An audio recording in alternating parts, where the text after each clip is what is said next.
Yeah. The reason why I'm going to ask this question is because I think that he probably started wrestling earlier in his day than probably anybody that I know. He was a twin, and the question is, I heard a story, I don't know if it's true or not. When you came home from the hospital, when you were born, you and your brother, how big were you? I was 2'2" and Troy was 2'4". And did you come home in shoe boxes? Yeah. And what size was that shoe box? Probably a 5. He was wrestling early on. Okay, so the first thing I think that you're going to see different with the freestyle match that they can demonstrate, you get girls just start drilling a little bit and flowing a little bit. The first thing that's different with a freestyle wrestling match than a collegiate match is the periods are completely separate from one another. Where in a collegiate match, the points are accumulative from period to period. So if you're ahead 3-0 the first period, that continues on in the second period and the third period. In freestyle wrestling, each period is completely separate from the other, kind of like a tennis match. If you win the first period 3-0, it's over with. Okay? Now you have to win 2 out of the 3 periods to win the wrestling match. Okay, so that's a difference in wrestling. Okay, the next thing that's different, and this is a big difference in freestyle and folk style, is the out of bounds rule. Girls will just kind of show them the zone. That if you step out of bounds in freestyle wrestling, it's a point. Okay, where in collegiate, you can, I think if 2 feet are in bounds and the rest of the body's out of bounds, okay, you're still wrestling. Where right now, 1 foot steps out of bounds, that's a point for the other person. So in some ways, it kind of becomes a sumo match almost. You're pushing people out of bounds to get that point. Okay. The next situation that happens at the end of each period, if the period is 0-0, it ends 0-0. We go into what's called the clinch situation. Okay, so they'll have red and blue singlets on normally. The person in the red singlet on the first clinch, if it happens to be the first period or the second period or the third period, the first clinch, the red person will go over to the referee's table. They'll have a bag with 2 blocks in it or 2 balls in it, 1 red, 1 blue, and the athlete will have to reach in.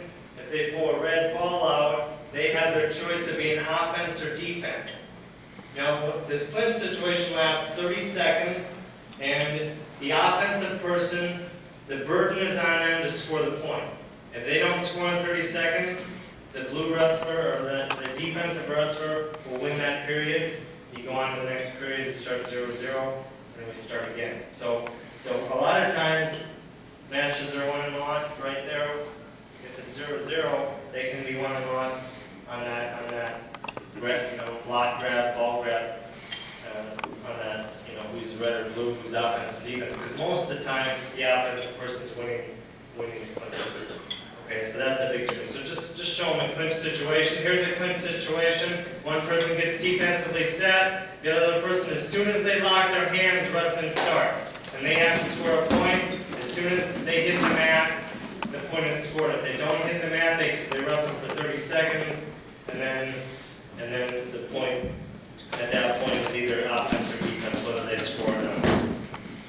Okay, the other difference in freestyle wrestling is a takedown. A takedown in collegiate and folk style is 2 points for a takedown. Takedowns in freestyle wrestling will vary on points. If it's a normal takedown, the people are going from their feet to the mat, it's 1 point, and 1 point only. Okay? If it's a point, if there's any kind of exposure, you'll get a 2-point takedown if they go from their feet to the mat and then expose their back. If they hit the mat first without exposing and then expose their back, it'll be 2 points. If they go directly from their feet to the back, it's a 3-point takedown. So 3-point, anything from the feet to the back. Okay?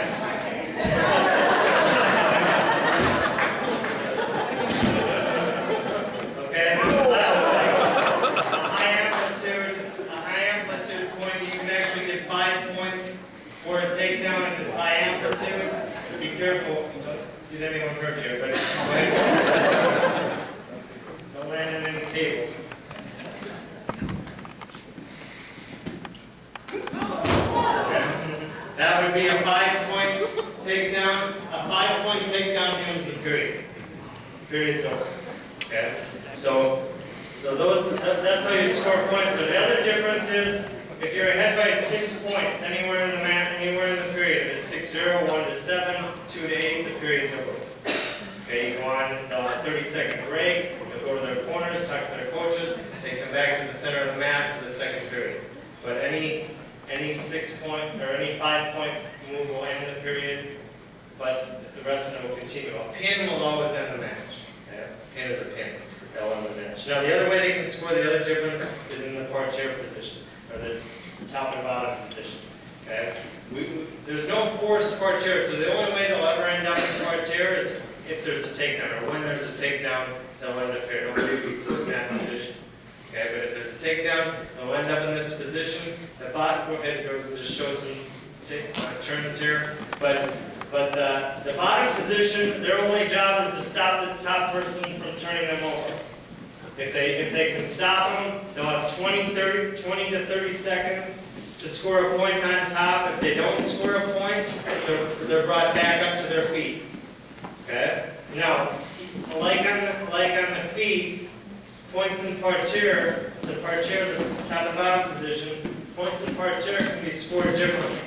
A one-point turn, the bottom athlete will roll across their back but go hand to hand. Okay?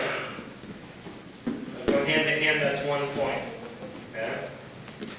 If they go elbow to elbow across their shoulders or to their head, then it's a 2-point turn from the parterre position. Okay? And then again, if there's a parterre attack where the bottom person is lifted off the mat and thrown, okay, like a reverse lift, something like this, that would be a 3-point turn from the bottom position. There has to be lift off the mat for a 3-point turn to be given. So those are kind of the rules. The other difference is if a score is tied 3-3, let's say at the end of the period, the biggest point will win the period. So a 3-point maneuver over 3 1-point maneuvers wins the period. Okay, if the score is 2-2, one person has a 2-point, the other person has 2 1-point, the 2-point wins the period. If they're even, if it's 1-1, the last point scored in the period wins the period. So that's how it's scored. So a little bit confusing, okay? But those are the rules of freestyle wrestling. I don't think they've changed a lot over the years. I don't think they're going to change a lot through the next Olympic cycle. Probably through 2016, they probably won't change is what I've been told. So, girls, thanks. That's it.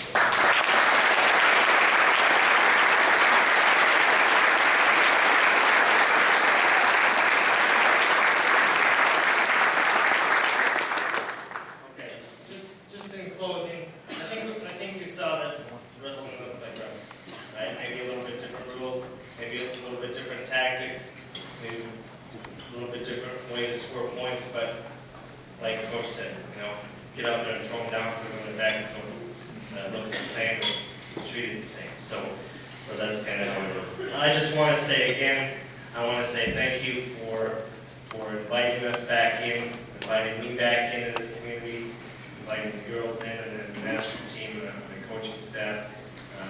It's been great to be back in, and it's been very refreshing to be in this kind of environment.